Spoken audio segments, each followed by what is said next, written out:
Okay, let's unpack this. I want you to picture something that I think every single person listening to this has probably stared at late at night with a mix of confusion and absolute dread. Hmm. I'm looking at the first slide of our source material today, and on the left, there is this image labeled the visual spaghetti. It's a familiar sight for anyone who has tried to automate their life or their business.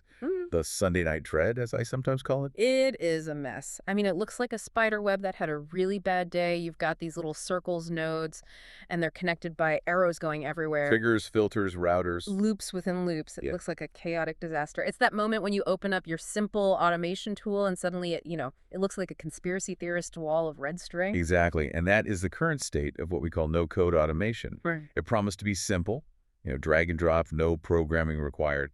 But as you can see from that image, it often results in this tangled, unmanageable web. Right. But now look at the right side of that slide. What do you see there? It's the complete opposite. It's labeled the agentic workflow, and it's just a clean, dark terminal screen, black background. Yep. And there is a single line of green text, just a blinking cursor, that says, scrape market data and summarize. That is it. And that distinction between the visual spaghetti mess on the left and that single green line on the right, Yeah. that is the mission of this deep dive. We're exploring the shift from building these fragile automations to building agents. So we're moving from drag and dropping a million little boxes to just what? Asking for what we want. Precisely. It's a fundamental shift in how we interact with technology to get work done. But to understand why this shift is happening, we first have to understand why that spaghetti monster on the left is such a problem. It's not just that it's ugly, it's that it's, well, dangerous. Which brings us to the next slide, and honestly, this metaphor is perfect. It's called the trap of traditional automation, and there's a picture of a Jenga tower. The Jenga tower is the perfect analogy for these traditional no-code tools. Think about how you build a workflow today. You build this stack of rigid blocks. You have a new lead trigger at the top, then maybe a block for format date, then lookup row, filter logic, all the way down. It looks sturdy enough at first glance, but there's a block being pulled out near the bottom labeled API v2 connection, and the whole tower is tilting. It's about to crash. And it says right there, total system failure. The problem with traditional automation is fragility. In that stack, if one minor thing changes, let's say the software you're connecting to updates its API or someone renames a column in a spreadsheet from email to email address, what happens? The whole thing comes crashing down. The whole thing breaks instantly. Yeah. Because the automation doesn't know what an email address is. It only knows column B. Right. If column B changes, the machine jams. You built a rigid procedure. If step 4 fails, step 5 never happens. And the caption on the slide really, really nails it. Complex doesn't mean smart. That's a hard pill to swallow because we spend so much time building these complex workflows thinking we're being, productive geniuses. Yeah. But actually, we're just building a really tall, wobbly tower. We are maximizing fragility at scale. No-code tools promise simplicity, but what they often delivered was anxiety. But if we dig a little deeper, we have to ask, why is it built this way? What is the root cause? And that takes us to the third slide, which is frankly a little depressing because I relate to it so much. The header is the root cause. You are the orchestrator. And there's this graphic of a little human figure in the middle. And importantly, there's a battery indicator above their head that is in the red, low battery. And look at what's connected to that person. They have wires coming out of them connecting to everything. Define trigger, write logic. Handle error 404, format JSON, check off. It's like this person is on life support, but they are the ones keeping the machine alive. This is the bottleneck. In the old model, you are the computer's logic board. Yeah. You have to define every single if-then logic gate. Every single one. You have to anticipate every error. If the automation hits a 404 error, you have to have pre-programmed exactly what to do or the whole thing just stops dead. So essentially, even though I'm using a computer, I'm the one doing all the computational thinking. By micromanaging the process, I'm just giving myself a second job as a system administrator. You aren't building an intelligent system. As the slide says, you are building a fragile recipe. And you are the chef who has to watch the pot every single second to make sure it doesn't boil over. Okay, so I'm tired, my Jenga tower is falling over, and I'm drowning in spaghetti. Please tell me there's a better way. Let's look at the next slide. The paradigm shift. This is where we change how we think about work. We're moving from being the orchestrator to being the director. I love the visuals here. On the left, for the old model, Orchestrator, there's a sheet of complex music, like a Yeah. full symphony score with notes everywhere. Yep. And the text says, play this note at this volume at this second. That's micromanaging steps. That's what you've been doing. You're telling the machine exactly where to put its fingers on the instrument. And on the right, under New Model, Director, there's a movie set slate, the clapboard. And the text is totally different. It says, I want this scene to feel tense. Make it happen. That represents defining goals. A director doesn't tell the actor which facial muscle to twitch to show fear. They set the intent, make it tense.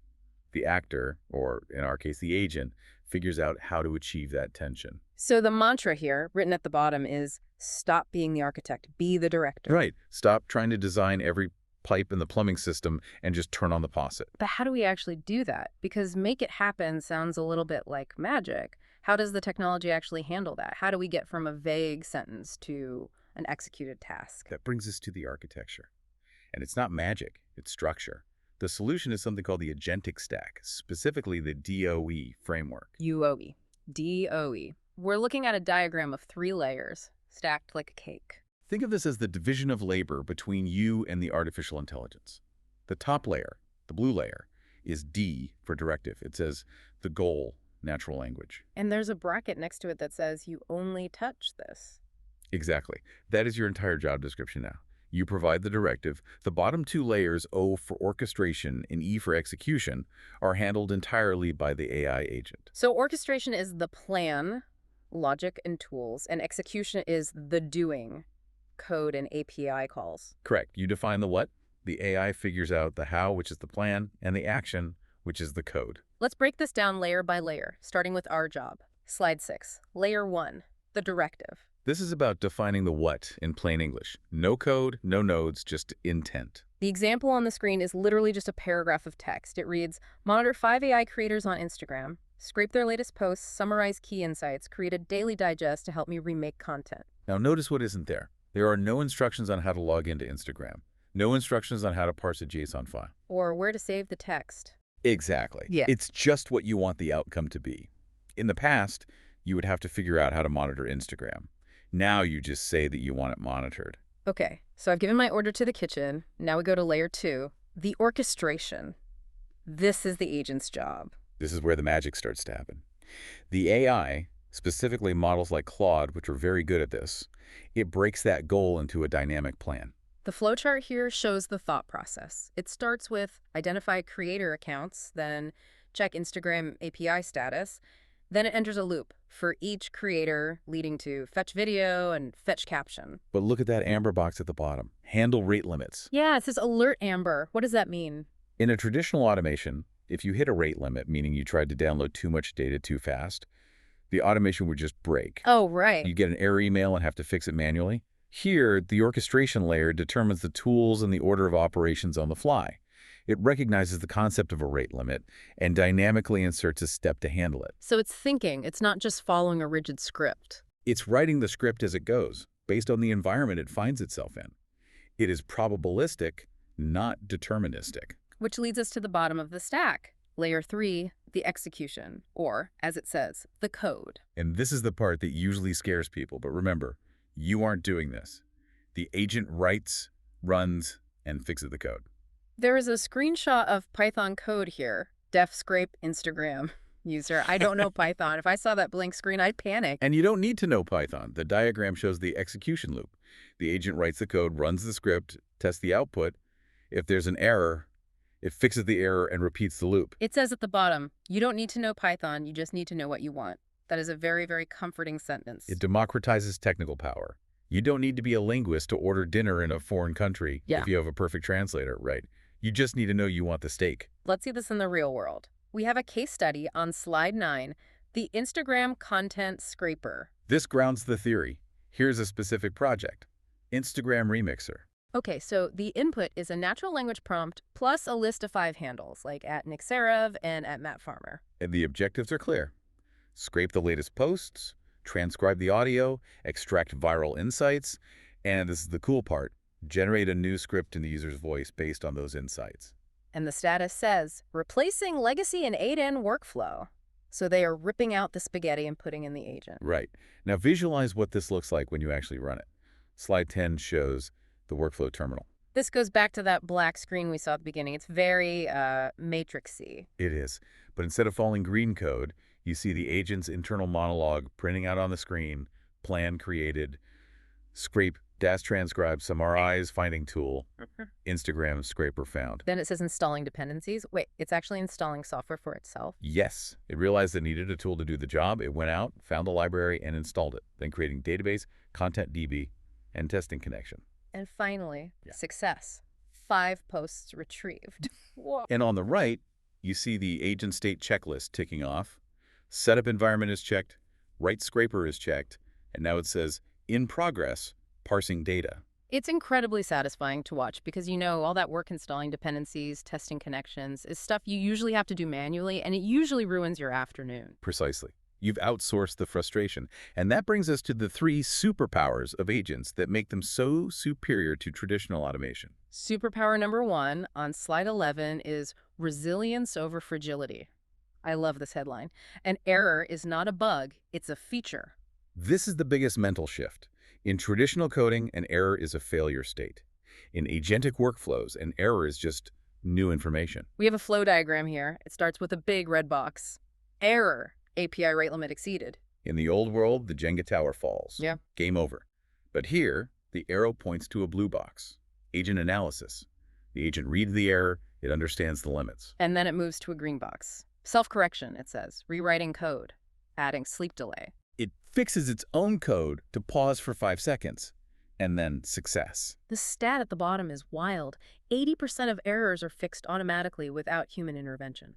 Think about how much time you save by not having to fix those 80% of trivial errors. Imagine just getting that time back. That leads right into slide 12, which dives a little deeper into this self-correction idea. Here we compare the debugger you versus the self-healer agent. The image for the debugger you is a guy scratching his head looking at a 404 error. We've all been him. We've all spent 3 hours Googling an obscure error code. But look at the agent side. It's visualized as a brain circuit board. The code shows original format, JSON, failing. So the agent realizes the API has changed. Maybe the website isn't sending JSON anymore. Maybe it's sending XML. So it just switches the new format XML, and then it retries the call with the new format. The caption nails it. When an API format changes, the Jenga tower doesn't fall. It rearranges itself to stay standing. That is profound. It's adaptable. It's like biological healing versus a broken machine. Exactly. It's anti-fragile.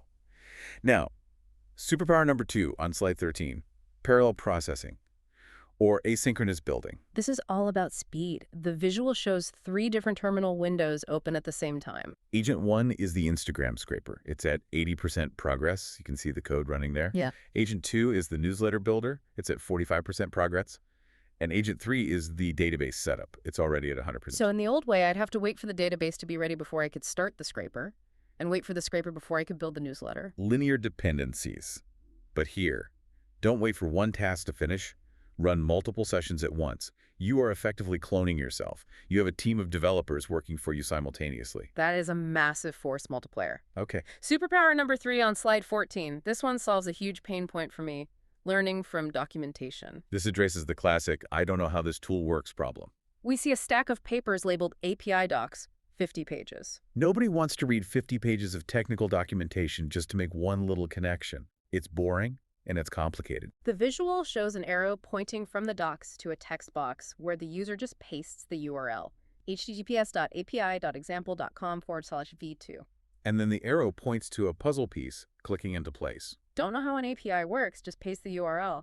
Claude reads the docs, handles off, and writes the integration in minutes. This is crucial. The agent can learn. You don't have to pre-program it with every known software integration. You just give it the manual and say, figure it out. Yeah. And because it can read and understand natural language, it does. It's like hiring an expert who has already read every manual in the world or can read them instantly on demand. Exactly. It lowers the barrier to entry to almost 0. So bringing it all together, slide 15, the 10x shift, this is the summary table. This captures the whole journey. The old way, you architect plus you build plus you debug, it's all on you. You are the bottleneck. The new way, you direct plus AI orchestrates plus AI executes. Notice where the leverage is. Yeah. The leverage comes from moving up the stack. You stop doing the low-level labor, the plumbing, the wiring, the debugging, and you start doing the high-level strategy. Don't build the recipe, direct the chef. That's the takeaway. This has been a bit of a mind bender for me. I'm so used to thinking that working hard means wrestling with the wires and the nodes. But what we're saying here is that the future of work isn't about how well you can wrestle the wires, but how clearly you can articulate what you want the machine to do. We are moving from an era of technical implementation to an era of creative direction. The barrier to entry for building powerful software is dropping. The only limit now is your ability to imagine what you want to build and describe it clearly. So if you're listening to this and you're feeling burned out by your spaghetti automations, maybe it's time to let the tower fall and start fresh with a blank terminal and a clear goal. Absolutely. Let it fall. I want to leave you with a final thought, something to chew on as you go about your day. We've talked a lot about how this frees you from building the pipes, but here's the provocation. If you no longer have to spend your time building the pipes, what are you going to direct the water to do? That's the real question. When the how becomes easy, the what becomes everything. Look at your current workflows this week and ask yourself, am I being the architect trying to keep the Jenga tower standing? Or am I being the director? Stop building. Start directing. Thanks for diving in with us. Next time.